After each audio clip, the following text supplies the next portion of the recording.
Dalam keadaan ekonomi dunia semakin tak menentu, ramai yang mula sedar simpan duit semata-mata belum tentu cukup selamat. Sebab itu, emas dan perak jadi pilihan ramai untuk lindungi kewangan masing-masing. Persoalannya, mana satu lebih sesuai untuk anda? Tonton sampai habis, save dan share supaya lebih jelas.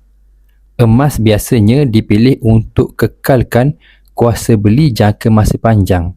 Bila inflasi naik dan nilai mata wang jatuh, emas sering jadi aset perlindungan.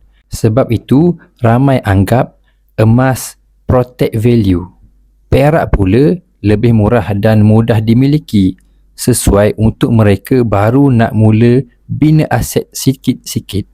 Silver ni build value. Kedua-duanya ada fungsi tersendiri bergantung kepada matlamat dan kemampuan kewangan anda.